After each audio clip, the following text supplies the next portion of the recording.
Oui, nous allons continuer notre sujet sur la différence entre la foi et la croyance parce que c'est très capital. Et si nous n'arrivons pas à maîtriser ces sujets, alors, il nous sera difficile là, que nous puissions faire des prières puissantes.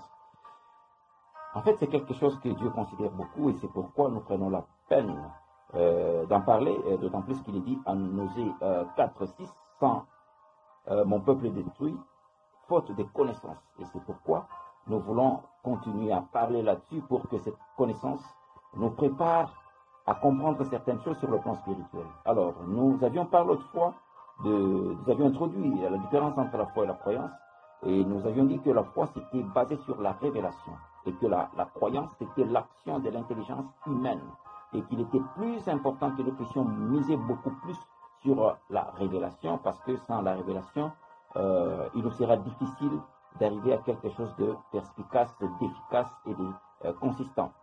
Et nous avions dit pourquoi beaucoup de gens échouent, quoi qu'ils sont déterminés, parce qu'ils disent, quoi qu'ils se disent, moi je réussirai, ils n'ont aucune révélation par rapport aux choses qu'ils font, parce qu'il y a des fois des guerres qui se lèvent dans les nations, il y a des villes entières qui sont détruites, mais toutes ces choses, quand quelqu'un a la révélation, parce qu'on nous dit en Amos 3, verset 7, que rien ne peut arriver sans que Dieu ne livre le secret à son enfant. Donc, c'est toujours comme ça.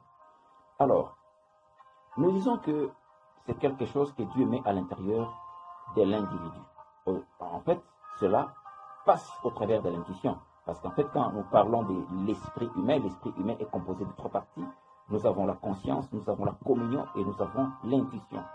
En fait, Dieu se sert de l'intuition pour faire passer une information. Et quand c'est l'intuition qui parle, il n'y a pas besoin d'explication.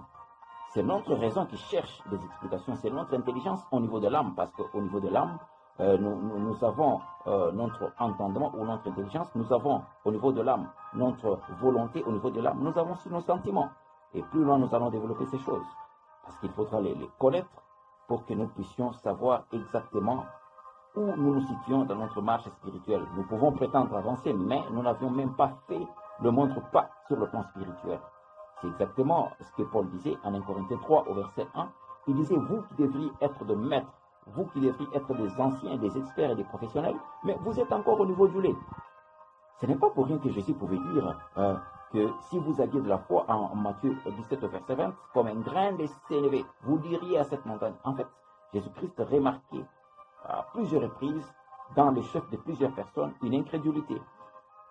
Alors, parlons un peu de cette femme que nous retrouvons en Luc 8, 42 à Matthieu 9, 21. C'est la même histoire de cette femme qui souffrait pendant longtemps et elle ne faisait que perdre du sang. Pendant 12 années, elle était dans les hôpitaux. Elle a vendu son bien, elle a perdu son argent. Et en fait, à un certain moment, il est resté bredouille et il se disait, mais qu'est-ce que je peux encore faire après avoir tout dépensé? Mais ce qui est beaucoup plus important, c'est qu'elle se disait en elle-même. Vous voyez, on nous dit en Philippiens 2,13 que c'est Dieu qui produit en nous le vouloir et le faire selon son bon plaisir. Et ici, je suis au niveau de la révélation. C'est-à-dire, il y a des choses que Dieu va faire passer au travers de votre intuition et vous faire accepter certaines choses. Ne vous en faites pas. Croire en Dieu, ce n'est pas votre décision personnelle. Parce qu'il dit en Jean 6, 44 que nul ne peut venir à moi si mon Père ne l'attire. Donc il y a toujours quelque chose que Dieu peut commencer à produire à l'intérieur de la personne. Et exactement c'est ce qui s'est passé. Cette femme commençait à se dire au-dedans d'elle-même que si, et seulement si, je puis seulement toucher le bord de son vêtement, je serai guéri. Bon, vous voyez, juste au début, j'avais parlé autrefois de la croyance qui était l'action de l'intelligence humaine. C'est-à-dire, la croyance était basée sur des choses que nous avions vues ou que nous avions expérimentées. Mais cette femme, où avait-elle vu quelqu'un toucher le bord du vêtement de Jésus et être guéri? Ça, c'est elle. Vous voyez, c'est le fruit de la révélation. Alors, elle se disait en elle-même, si et seulement si je puis toucher seulement le bord de son vêtement, je serai guéri. Et c'était suffisant. Regardez les résultats. Quand elle a touché le bord du vêtement de Jésus, une puissance s'était dégagée. Et Jésus s'est mis à poser des questions. Qui m'a touché? Pourtant, il y a beaucoup de gens qui touchaient Jésus. Jusqu'au point où les disciples ont dit à Jésus, mais maître, beaucoup de gens sont en train de te toucher, mais comment tu peux poser une telle question? Il a dit, quelqu'un m'a touché. C'est-à-dire, quelqu'un qui a la foi m'a touché. Quelqu'un qui a la foi vient de m'affecter. Quelqu'un qui a la foi vient de puiser quelque chose à l'intérieur de moi. Vous savez, quand vous vous approchez vers Dieu avec la foi, ça fait toute la différence. Parce qu'en fait, à un certain moment, et même vos actions, et même vos mots, ce ne sont pas des choses qui viennent de vous, mais ce sont des choses que Dieu met à l'intérieur de vous. Rappelez-vous de ce que dit Ésaïe 50, verset 4. Chaque matin, tu ouvres mes oreilles, afin que j'entende comme devrait entendre un disciple. Chaque matin, tu mets des mots dans ma bouche, afin que je parle comme devrait parler un disciple. En fait, ce sont des choses que Dieu met à l'intérieur de la personne, et la personne commence à les produire. C'est pourquoi il faudra toujours faire très attention. Beaucoup de gens ont commis des gaffes extraordinaires. Ils se lèvent le matin, même quand vous priez pour certaines personnes. On vous apporte un cas, on vous dit, priez pour cette personne, mais prenez le temps de prier aussi. Qu'est-ce que Dieu vous dit par rapport à telle ou telle autre situation? Mais ne vous lancez pas directement, comme on peut le voir. Dieu veut que nous puissions dépendre de lui.